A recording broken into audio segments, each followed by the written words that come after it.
From the National Newsroom of the Canadian Press, I'm John Kennedy. The United States is threatening a 10% tariff on Canada and other nations because of inaction on forced labor conditions within the supply chain. Prime Minister Mark Carney says Ottawa will soon bring in new legislation in response, with the goal of eliminating forced and child labor outright. The Trump administration says nations subjected to the tariff are not doing enough to enforce bans on goods made with forced labor. The proposed duty would not apply to products that comply with CUSMA. The U.S. Trade Representative's office says Canada has taken few enforcement actions and has become a destination for products that are barred from entering the United States. Conservative MP Billy Morin says he will spend his summer talking to Indigenous leaders about encouraging people to vote in the Alberta referendum. The vote on October 19th asks people if they want to remain a part of Canada or begin the legal process toward a binding referendum on separation. Morin says he understands why First Nations are reluctant to take part in elections, but says this vote matters. We can't sit this one out, and that's my message to Chiefs. I get the principle of why they would argue that, but this one in Alberta in particular matters because, again, Section 35 matters, treaties matter, and that's what's helping keep this country together. Conservative leader Pierre Poilievre says his entire caucus will be campaigning this summer for Alberta to remain a part of Canada. Canadian activists detained by Israel during an aid flotilla's trip towards Gaza say Ottawa has not done enough to respond to what they described as abuse while in custody.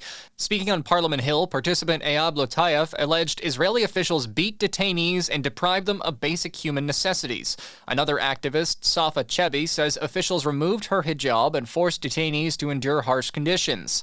Israel has rejected allegations of mistreatment and claims it follows international law, despite Canada providing evidence of the mistreatment. Prime Minister Mark Carney praised outgoing Governor General Mary Simon's efforts on reconciliation days before her term in office comes to end. Simon was honored in Ottawa at a small ceremony in the parliamentary precinct. Today, Indigenous peoples have a leading role in shaping northern communities because of the Arctic Council she established. And today, we are walking the road of reconciliation. The long road of reconciliation. In a speech to parliamentarians, Simon says she was proud to help organize the first audience between King Charles and national Indigenous leaders. A court in Amsterdam has rejected an attempt to block upcoming performances by rapper Ye. A Jewish organization has argued that Ye should be barred from the Netherlands because of his past anti-Semitic remarks and public praise of Adolf Hitler. The court ruled there's no evidence that the concerts would threaten public order, and Dutch lawmakers even backed the motion to keep him out of the country. But the immigration minister says there's no legal basis to do so. The performances this weekend will be Ye's first European shows in more than a decade. This is the Canadian Press. In sports, a favorable path to his first Grand Slam final has closed on Felix Auger-Aliassime. The fourth seed from Montreal fell to Italy's Flavio Cobolli in today's quarterfinals at the French Open. The Toronto Blue Jays are in Atlanta tonight to continue a three-game series with the Braves. The Blue Jays dropped last night's opener 4-3 as their losing streak extended to 3 games. Patrick Corbin gets the start for Toronto, while the Braves counter with Grant Holmes. John Cooper of the Tampa Bay Lightning has won the Jack Adams Award as the NHL's Coach of the Year. Cooper led the Lightning into the playoffs despite missing several key players for long stretches because of injuries. It's the first Jack Adams Award for Cooper, the longest tenured coach in the league at 13 years.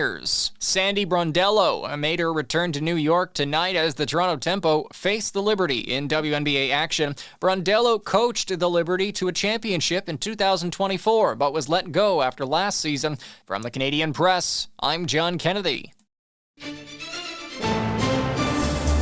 Thanks for listening. Don't forget to follow and subscribe. For more of today's top stories, visit thecanadianpressnews.ca.